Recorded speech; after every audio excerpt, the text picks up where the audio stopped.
I'm Cray Beaumont-Flynn. Welcome to Beyond the Design, a show that gives you a peek behind the curtain of the design industry and shares the stories of those that are the driving force behind it.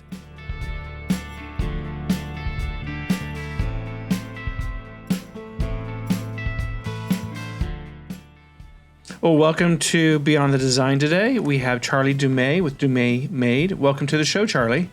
Hi, thank you. Nice to be here. Go ahead and start and tell us a little bit about your story and Dumais Made. Okay. Well, Dumais Made, we are a ceramic studio located in Litchfield, Connecticut. Litchfield is in the northwest corner, close to the Berkshires and near nothing else. A lot of creative space then. Yeah, exactly. Not a lot of distraction. So I was an architectural lighting designer for about 17 years before I started this company. My husband and I started this company as a side business. It was really just a hobby. When we were dating, we took some drawing classes in the city at the Museum of Natural History. It was just a romantic thing to do creatively. No sight of a business plan at that point, huh? No, I was not going to become a fine artist drawing the archives of the Museum of Natural History. But after that, we decided to take a pottery class at Greenwich House in the city. And that was the last class we took together. I had dabbled in ceramics in college, mostly wheel, and that's the class we took together. And, I think Kevin made an ashtray after 8 weeks, and I had a collection of vessels after one class, and he was impressed, but said he'd never take another class with me again. So fast forward, we're about to get married, and as a gift, he bought me a hand building class on the Upper East Side near our apartment. And after we got married, I took that class and just fell in love with hand building. The type of hand building that we do in our studio is slab construction, which means that we just roll flat sheets of clay and then either build templates or build them around forms, and in a more architectural way, build our pieces. It's kind of nice because it speaks to my background as an interior designer. That's what I studied at college. And, it's a very methodical process. Wheel throwing is amazing, and I love that process. But as a Virgo and a complete perfectionist and someone who doesn't tend to relax, it's not very easy for me to get in the zone of the Zen zone of wheel throwing. So yeah, we got married. I was dabbling in ceramics. We had been living in a studio apartment on the Upper East Side and got a dog. And we're like, we need some space. So we found a little place in Litchfield, Connecticut, renovated for a while. Once the dust settled, I started the pottery again, turned our garage into a little finishing studio, and just started making stuff. Kevin is an interior designer, and he was my sort of art director. He would kind of flag pieces he wanted to keep for himself. And he still does. I mean, I can't, every time we make something, he's like, is this for me? I gotta have. So he started using them as accessories on his photo shoots. Then his clients started buying them. And Wendy Goodman had reached out to Kevin about a blog post. It was something silly like, what does every room need?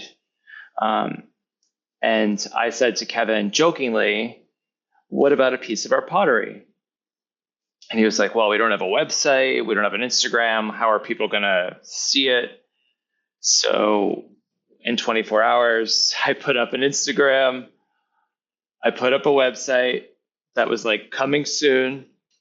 And then a week after the article went live, First Dibs contacted us because they were opening their like contemporary design sort of department. Prior to that, it was really antiques and vintage. And so we were one of the first makers to go on there selling new product. Well, it's all about timing, being at the right place at the right time. It really is. Timing has been really funny. That was a really interesting time. I was so thrilled that I was able to sell enough pottery to pay for my studio space on the Upper East Side. And I imagined that that's all it would be. And then the pandemic happened, and we had grown out of our little garage studio, found a space in Bantam, which is a small neighborhood of Litchfield, and we found this great space. We were spending more time in Connecticut, and Kevin, we built a little office for him, a little showroom, and we just like puttered around the studio barefoot on the weekends. It was really lovely. And when the pandemic happened, I decided to leave my position as principal of a large architectural lighting design firm. We had a sister office in Los Angeles, our flagship in the city, and it just felt like the right time.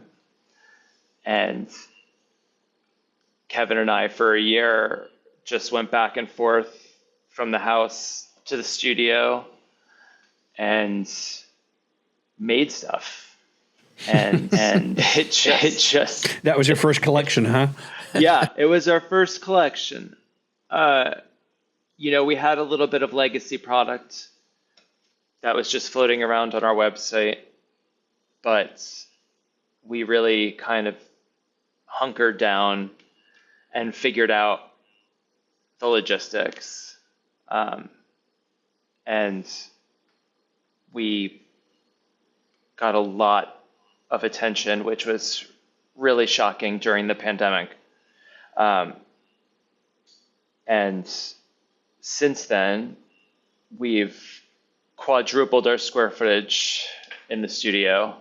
So we started off with about 900 square feet.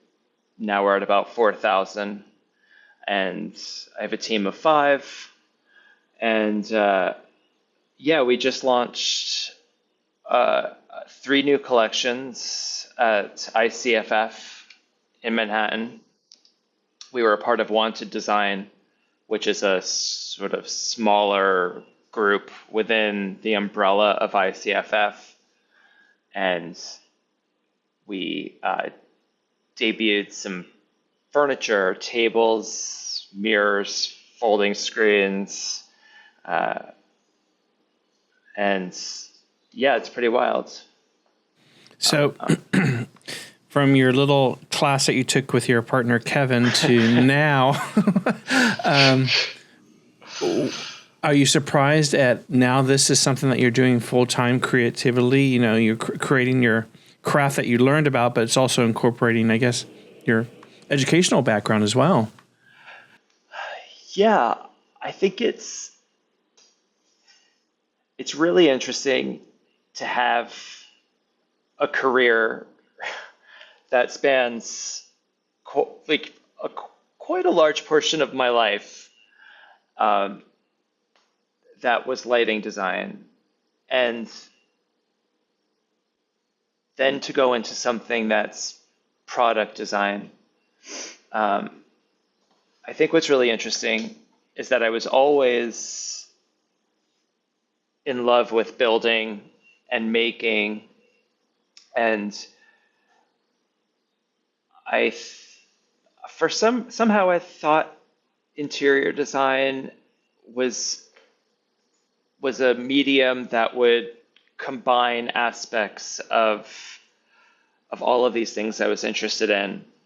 And when I graduated from Pratt, I started working for an architect who had this obsession with patterns. And so he would fill countless little moleskin notebooks with these patterns, and I would have to draw them to scale and then cut them out of paper. And I think I know who you're talking about. I used to live in New York, so yeah. And I mean, he was a brilliant architect, but also a brilliant sort of pattern designer. And there were weeks I would just cut these patterns out of oak tag and then kind of tab and fold and make these really beautiful sculptural lampshades. Mm-hmm. He had this idea that if he could design the right pattern and ship it flat, then the end user could fold it and make this beautiful sculptural form that could fit around any old light. And so, yeah, that's what kind of led me to lighting design, because I didn't really know that was a thing. And I always loved the product aspect of it and the conceptual nature of that.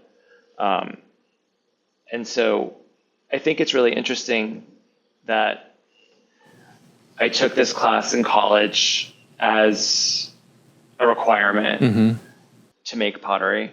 And that's what the class was. And though I loved it at the time, I didn't really see a tie-in to the greater aspect of interior design or things like that. Right. And I'm not sure at the house that 20 years ago there was a real tie-in the way that there is now. Right. But it's really interesting now doing something that was while I was in college, this glimmer of hope. It was drawing things two-dimensionally, imagining hypothetical space, never seeing anything realized, then working in lighting design for 17 years, and it taking months, sometimes years, for a project to come out of the computer screen and into life. And then to be able to sit down and make something in a couple hours. Yeah. So are you still getting, I mean, I've taken one pottery throwing clay class by myself, not with my partner. Are you still getting your hands dirty and creating stuff specifically just yourself? Yeah. Oh, just myself. Occasionally, it's funny now because before I had a team, the studio really was, in a way, my sanctuary. I was here alone a lot. In the summers, it was really hot, and Kevin would refuse to come here. So there was a lot of time where I could be creative as I was making products for clients. Now it's really about organizing my time to allow myself that time to do that. So now I find myself drawing a lot more and reading and doing other things that can help feed that creative energy. But yes, I mean it's a little less romantic now. It's a little bit more business, but it's still really satisfying. So do all the products that are created come from you, or do you work collectively with your team? So I design almost all of the products. When we start a collection, we kind of work on it together on the build end of things. And then I have an amazing team. Claire Chapman is my sort of production coordinator. So it's sort of like our dynamic is like when I say why, Claire says, why not? you know, so it's a great relationship. We are able to like use my experience, her experience, which is much more academic because she studied this and worked in ceramics probably from a teenager on.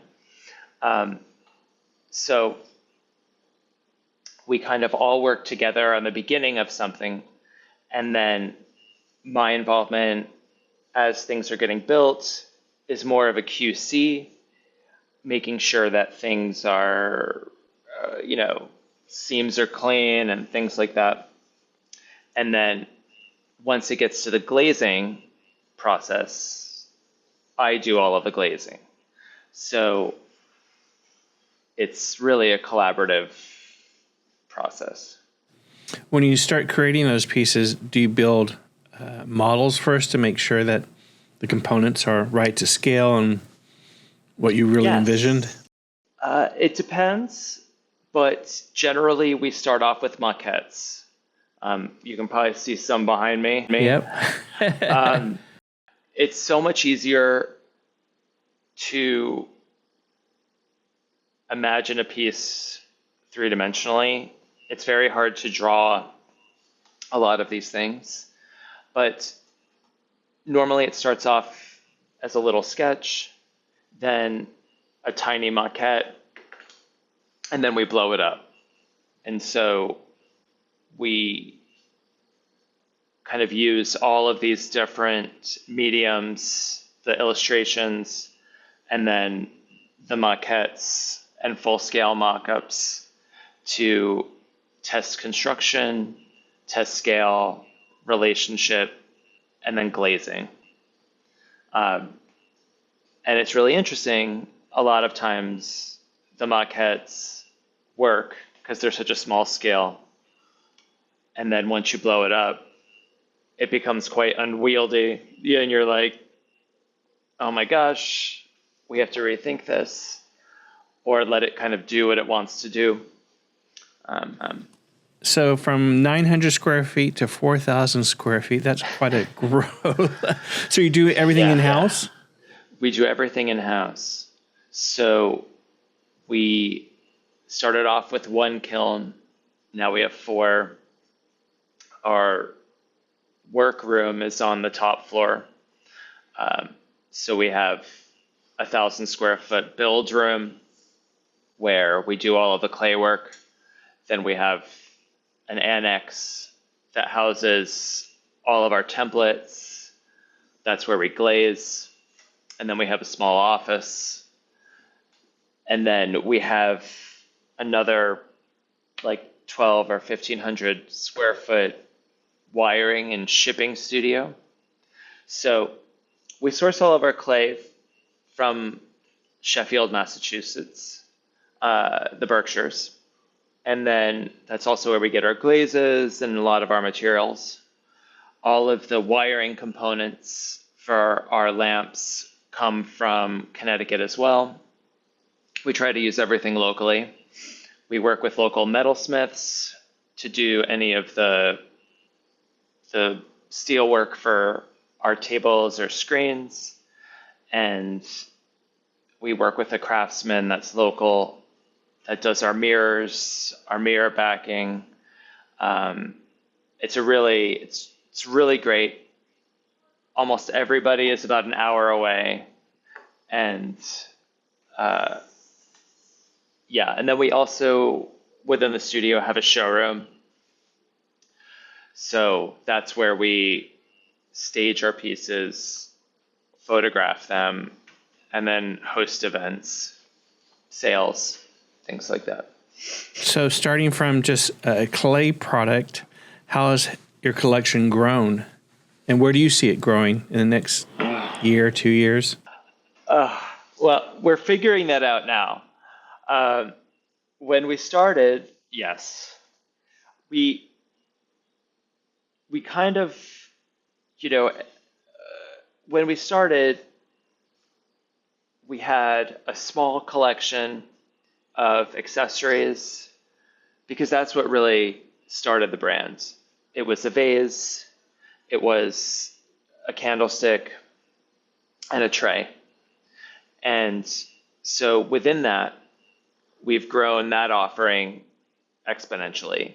So we annually change our offerings for accessories. We started off with 3 lamps, and now I think we have over 70 on our website. More, Claire's giving me a thumbs up. And we have floor lamps, pendants, sconces. We're moving into tables. We just debuted folding screens. And so I think that how it's grown, it's been really interesting. We've grown the collection as a response to the feedback that we've gotten from our partners, collaborators, and customers. We might have an interior designer come to the studio and see a lamp base, and say, that would make a great table. Then they come back and we said, well, we made you a table. And so that's how it's grown organically. I think that ICFF and Wanted Design was a chance for us this year to really plan out where we want to see our offering go, where it's not necessarily a direct response to reactions we're getting from the industry. It's more like trying to prove to the industry what we can do, and where we can go. So I think going forward, our focus for the next year, 2 years, and whatnot is to find interesting partners to create specialty bespoke collections for, in addition to offering our own. I think that we this past year started moving into wholesale agreements and working with partners. We're on the expert now. We're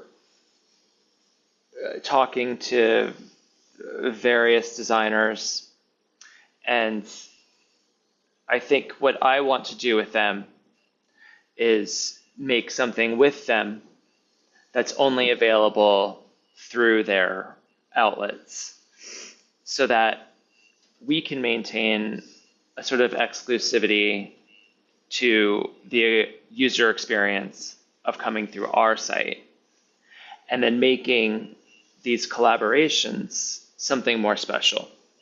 I think what I always, or what I don't love about a lot of designers that have their own sites and sell through platforms like 1stDibs is that you can get the same product on both platforms. And so it doesn't really tell, in my mind, it doesn't really tell a story. It's just about getting your product everywhere. And what I want to do, or what we want to do, is make sure that that whatever outlet it is that you're seeing our product within is special to that outlet. Yeah, it's creating more of a legacy piece instead of mass production and finding it everywhere. Yeah, exactly. That said, if Target came to us and, we'd consider it, but it would be Dumais Made at Target or whatever. But so are you the wholesale market? No. So prior to the pandemic, our website was by inquiry. We did a big investment over the course of the pandemic to make it shoppable. So we have inventory in stock on our website, and then you can order pieces. We mostly make everything to order, and 99% of our customer base is trade. So our website is shoppable. There are shops that we wholesale to that our products are available within. We have just launched an exclusive line of products with a shop in Sag Harbor called 1818 Collective. Annalise Taft and Kristen Fine are the owners, designers.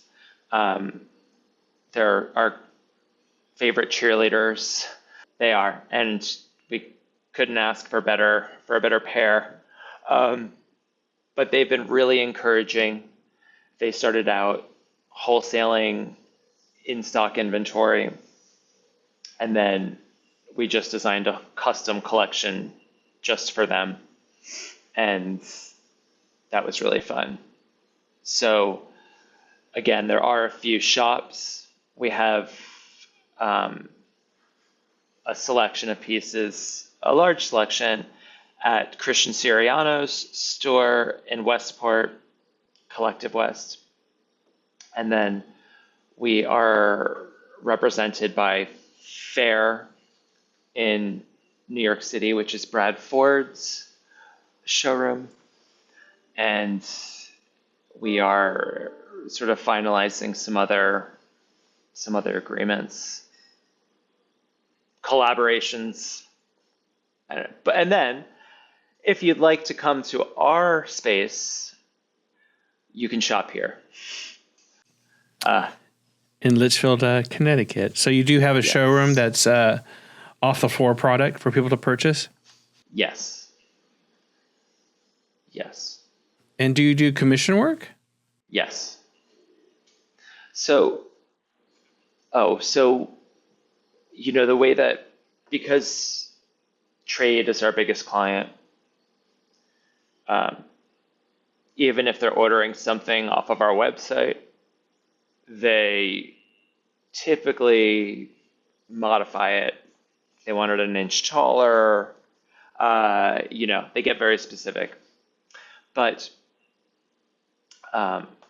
Alexandra Champalamo is a friend who also lives or has a home in Litchfield, Connecticut. And as an architectural lighting designer, I had worked a lot with her company, and I worked with her son, Anthony, when he was opening Troutbeck, which is an inn in Amenia, New York. And Alexandra contacted me a little over a year ago about doing our country club here in Litchfield. And so I was commissioned to do a series of sconces, a pendant, and some accessories. And that kind of led into a larger project that we just finished with them in Las Vegas. It's a private club, and they came to us and said, we need a dozen or more vases. Can you do that? And we said, sure, it's a vase. That's easy. And they're like 30 inches tall. And I was like, oh, okay, that's a little more challenging. So, but we did it. We figured out a way to make them as components and piece them together. And with pretty disparate direction, just some images and color palettes and a lot of chats, we made a pretty diverse collection for them. And after ICFF, we debuted a pendant there, and now we're getting a lot of requests for like larger, more complicated or challenging pendants and things like that. And then there's lamps. That's sort of our bread and butter.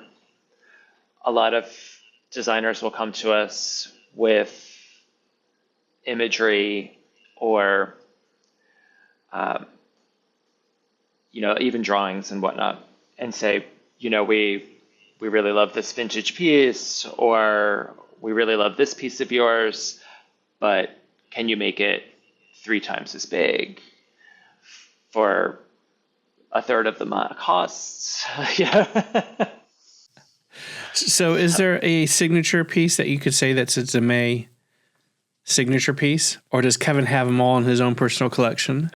I think, our signature piece. Well, there are 4 lamps that we started with, or like that became our legacy product, that we still make pretty consistently. And we call it our Juliet lamp, which has a signature rolled pattern in it. It looks almost like a waffle texture. It's an antique Swedish cracker pin that I found, and I just love the texture. And then we have the Litchfield lamp, which is a triangular lamp that, if you've ever come to Litchfield, it's very New England, white church steeples. And then we have the Washington lamp, which is a kind of big, large box. And then the New Preston lamp, which is a small rectangle. And that's really the lamp that started it all. Kevin and I were at Plain Goods, which is a beautiful store in New Preston. And there was this lamp that was an antique Japanese ceramic piece mounted to a wood base. Essentially, it was just a small ceramic rectangle. And I said to Kevin, I'm like, that's really beautiful. And he just sort of flippantly was like, you can make that. And so I did not make that. I could not make that. But that version of that became our first lamp. Do you think you take challenges or risk in your design? I think so. Yeah, it's I think I would take less if I didn't have such a good team. Um, I know what my capabilities are, and as a self-taught ceramicist, um, I tend to err on the, I try to be a little bit more modest with the complexity of what we can do. But I I know that we have enough products that we've made over the course of the past few years that we really understand the ceramic construction of things. And now that we have this larger team around us that we're collaborating with on metalwork and woodwork, I think that there are a lot more risks that we can take. And it's not just necessarily a risk of what the complexity of a piece is, it can also be a risk in the quantity of pieces. During the pandemic, Workstead contacted us about doing a hotel. We had 2 kilns, and they wanted 80 plus lamps. We did it. And they also wanted mirrors, which we had never done. But I think that, having, Kevin's, as an interior designer who's worked with hundreds of vendors and craftspeople, I think that he really understands expectations and the management of expectations. And I think that you can take risks, but you have to manage expectations. And I think that that's a lesson I've learned and really try to keep in mind. But, having Kevin there as a sounding board, how do we pack? How do we promise? How do we communicate? That's been amazing. And then having the support of a larger team makes so much seem possible that never seemed possible. Take some of the weight off your shoulders, so to speak.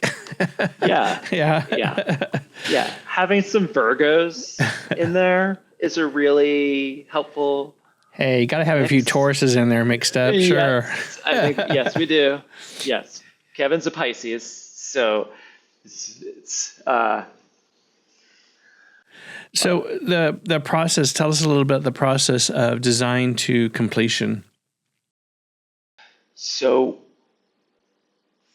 the design typically begins with a sketch.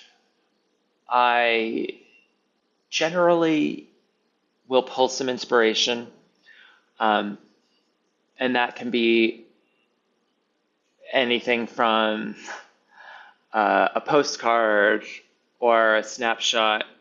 We went to Paris in November and went to the Flea Market. I had never been. Kevin hadn't been since he was much younger. And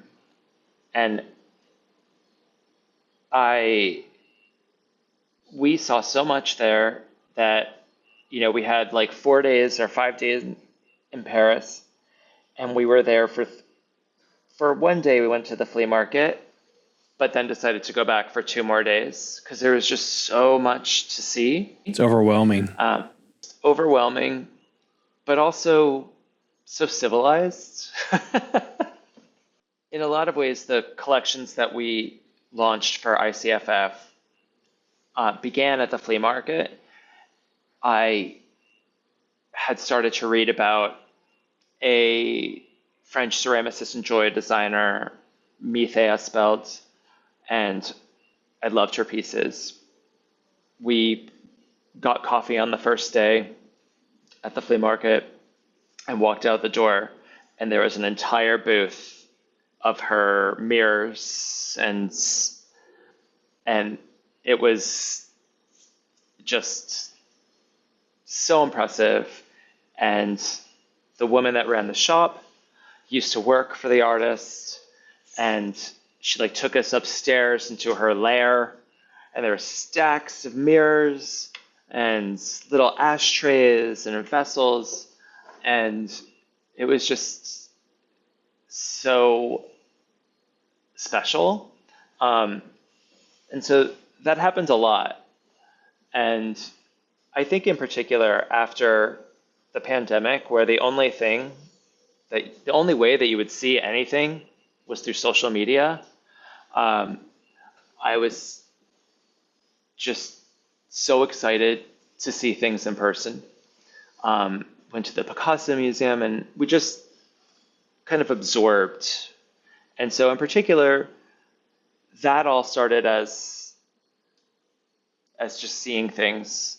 We came back, started pouring through books that I've had forever, and then like drawing lines between, what we just saw, things that we've loved for a really long time, and then started sketching.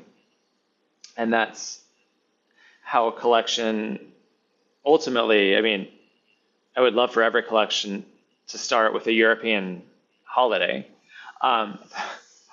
But, sometimes it's just seeing a hubcap, or I don't know what it is, but we sketch it, then I draw it to scale, and then we make it, whether it's like a tiny maquette or we make it full scale, and then we kind of workshop it. We look at it, decide whether it's a form factor we want to continue with.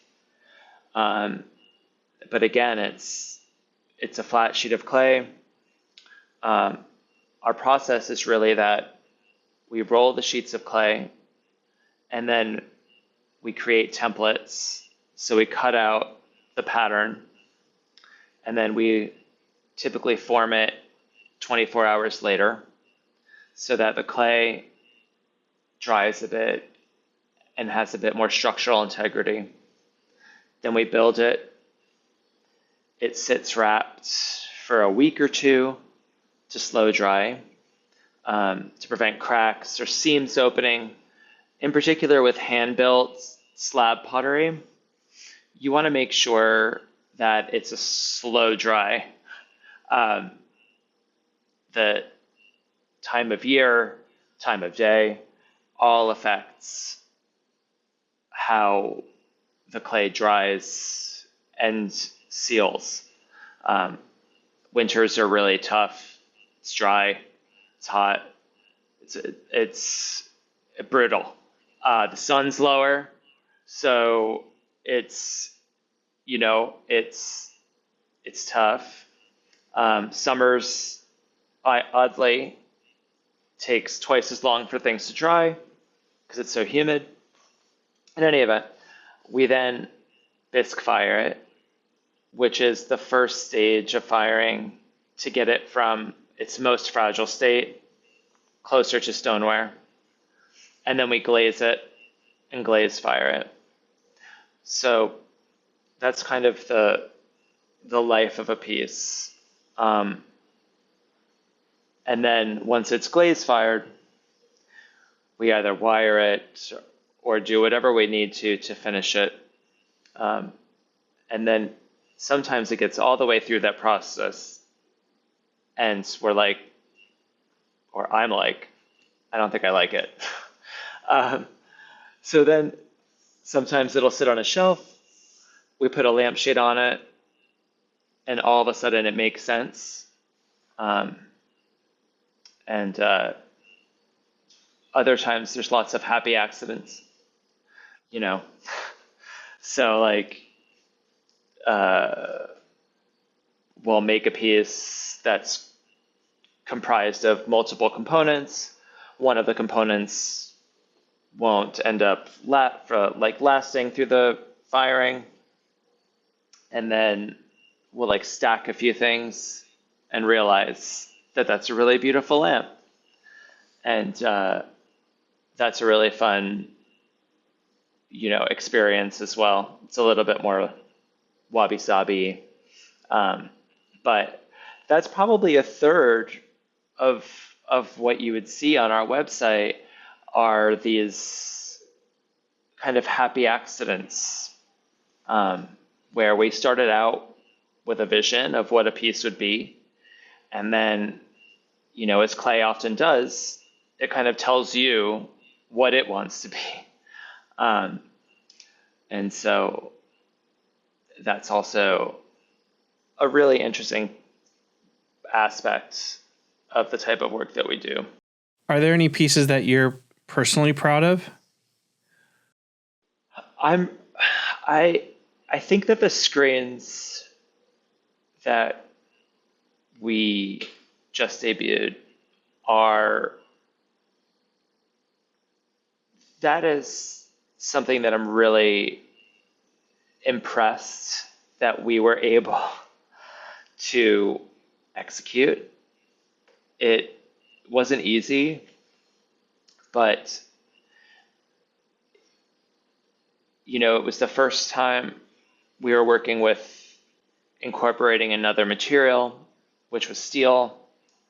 And it was also the first time we were working with Underglaze. So there's traditional glaze and then Underglaze. Underglaze is mostly clay, but has some glaze within it.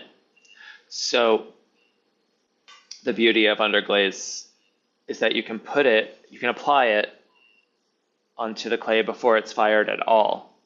So while it's in the greenware state, and then it can actually sit on the kiln shelf through the glaze firing without melting to the shelf.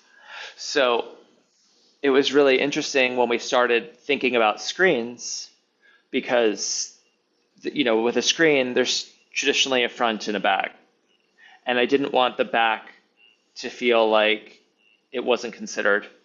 So we worked with this underglaze and were able to apply this really striking color on the entire rear face of the screen. And in some ways it's even more impressive to me than the front of the screen. But it was, the process of doing that particular piece was a huge learning curve. And, we transporting it and figuring out all of those things was really interesting. And I think that was probably the most challenging thing we've done, which, I'm quite proud of that we were able to do. But to be honest, there are things that happen every month that I'm just as impressed by. Like making a huge bowl. Someone wanted a half dome pendant, which as a hand builder, you can't really do unless you create a form. So, Claire was like, let's just make a big plaster mold. So, it's sort of seeing someone else's enthusiasm and experience and expertise and skill set inform the things that we can do that, with my experience, we wouldn't be able to do. It might not be the most impressive piece, but the fact that we could do it is really impressive to me. So what inspires and motivates you as a creative person? What inspires me and motivates me? I I think it's a like I said, it's a little bit of everything. I as a just personally, professionally, I am always moving and making, and you know, it's I I kind of always want to be thinking of what the next thing is that we're doing. Um, and I think that I'm inspired by so much. It's like nature, it's industry, it's just other artists, other designers. It's the designers that reach out to us, and it's the feedback, and a large part of it now is the team. When it's easy to not be motivated when it's just you and your husband, your partner, that you have to, or whoever, have to worry about. But once you start to build a team and realize that there's something greater out there than you and your vision, that motivates me even more to want to make more, to expand, um, because it's important to me that like this isn't just about Kevin and me and us. It's about like what the greater thing is that we're making. Yes, exactly. I want, we've been really lucky to attract such talented, creative, and lovely people, and I want to keep them, and I want them to grow, and I want them to have a stake in what it is that we're making. Is there a Dumais Made design aesthetic in your pieces? That's a really good question. Yes, there is. I think that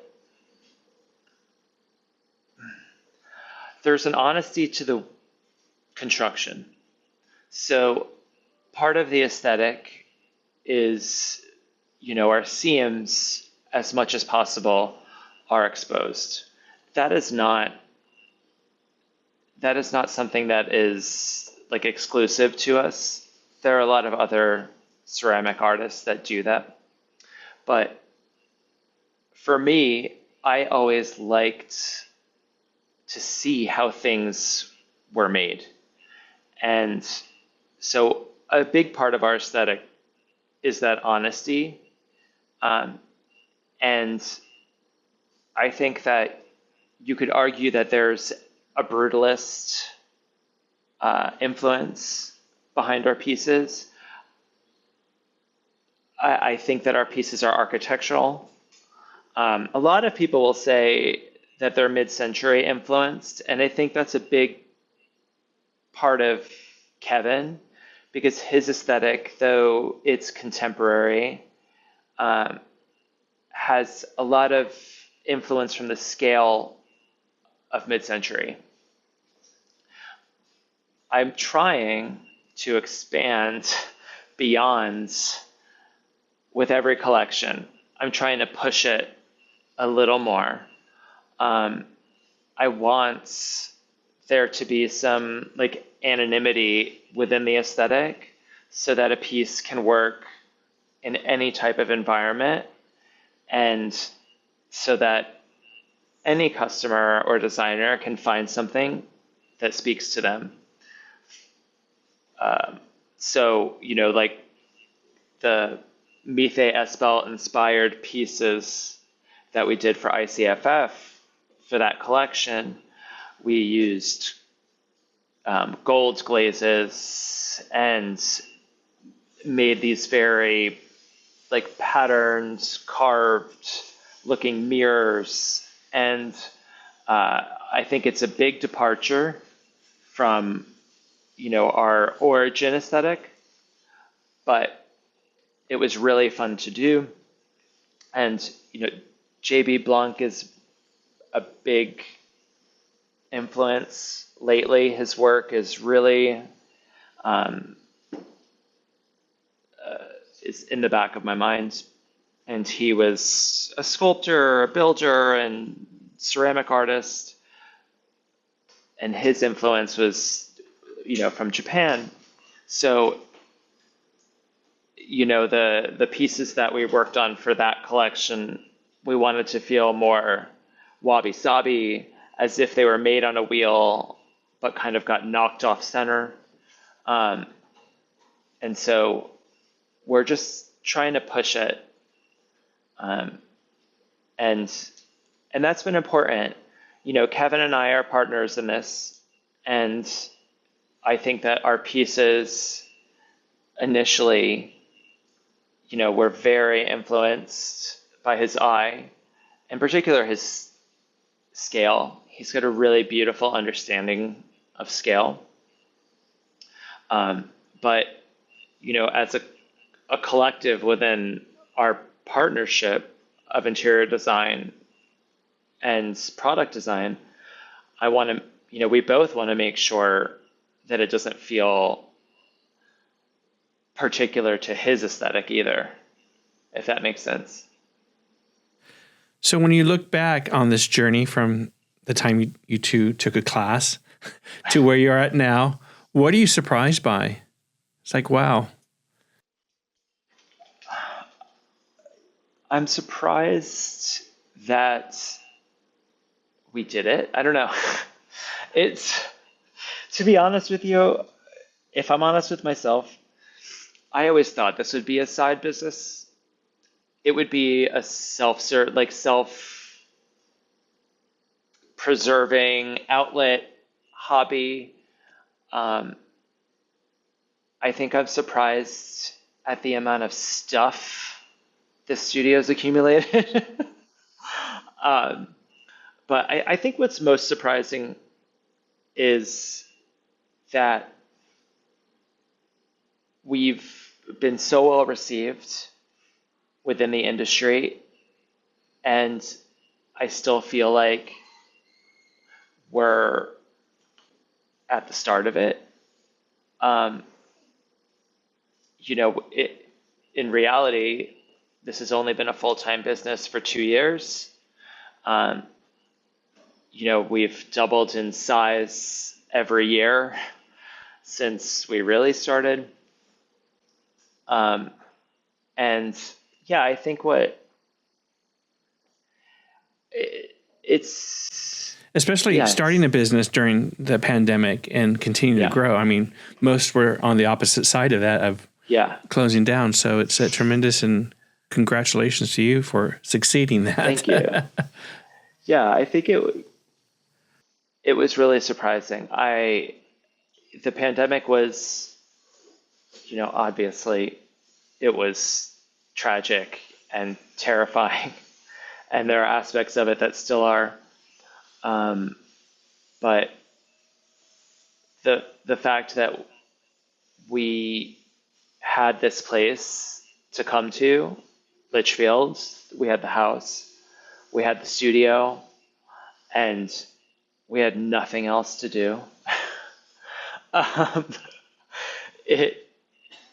It was really a labor of love, and it continues to be.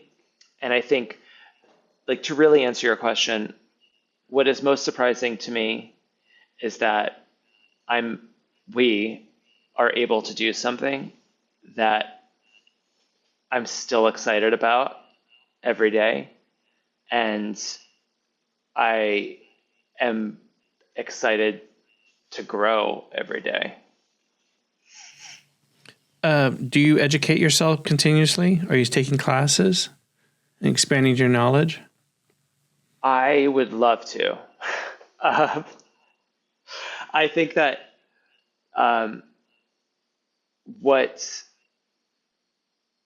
working with clay is a daily education. It's an education in chemistry, psychology. um, it's uh, it. I think we're learning something every day, but I think that there's definitely aspects of it I want to focus on more on my education. Um, been recently looking into like the possibility of doing some like short residencies somewhere that I can learn another aspect of it. Um, but in the meantime, we're just trying to perfect what we know, um, and and kind of bring in tangible lessons that can help us grow. Given that you're a busy man running a business and doing all other aspects of the studio, do you ever get time just to throw down some clay still? Yeah, definitely. Um, Sometimes we will invite friends over to the studio and just make something together. Um, and there's definitely moments where I will come in on a Saturday morning early and just kind of putter around. And, it's kind of funny when I get an idea in my head and it's something that I want to think on, I often just find myself making it over the weekend or in some time that I have. Um, but that's the funny part about that is sometimes those little personal projects end up becoming a line. So, you know, which is a good thing. Yeah, it's a good thing.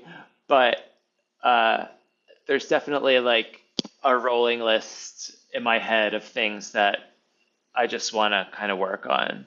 And I think this year too, I might get a wheel for the studio and just kind of have that as like a meditative, well, as I mentioned, I'm not really meditative, but so it might be that, it might be good.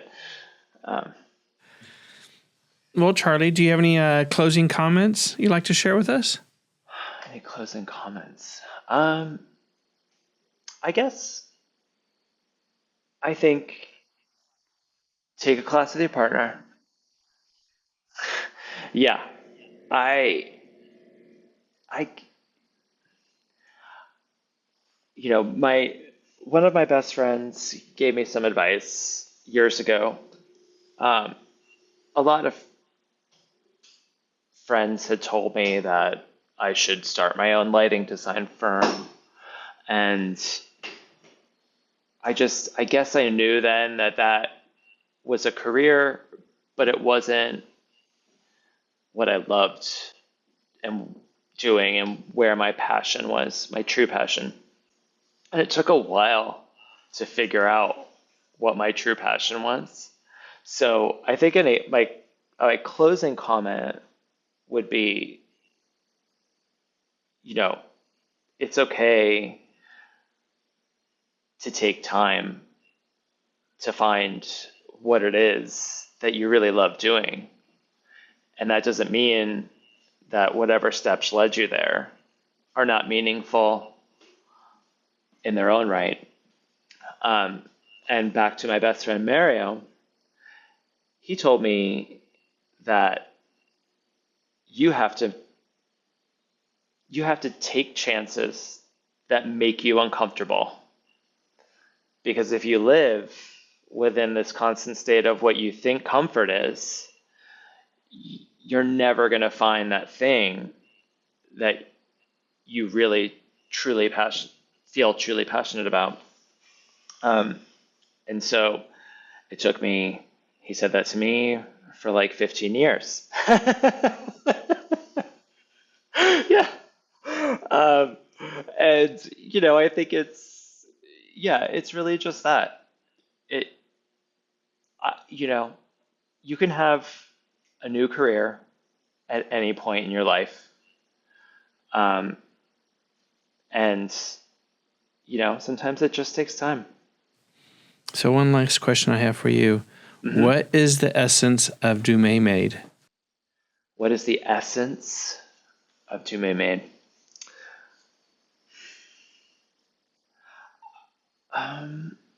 I think that the essence of what we do is that the essence of our pieces, the essence of what we do is that it's about embracing, our pieces are about embracing the imperfections, and creating something that is tactile and beautiful, but may not be something that is immediately a showstopper. I think that the essence of what we do is that there's a subtlety in our work that reveals itself over time.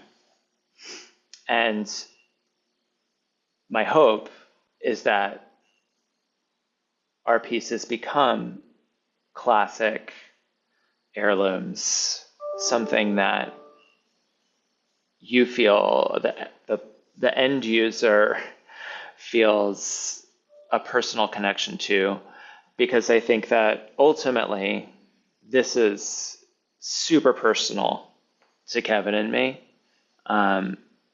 This is, born out of our love for each other, for design, for home, and I think that that's how we feel about them. So it's a legacy. Yeah, it's our legacy really right now. Well, Charlie, thank you for taking the time today to come on our show. I truly appreciate it. It's been a pleasure meeting you and having you here with us. And I wish you the best of luck for many, many years to come. All right. Thank you. Thank you so much. I appreciate it. Absolutely. This was so fun.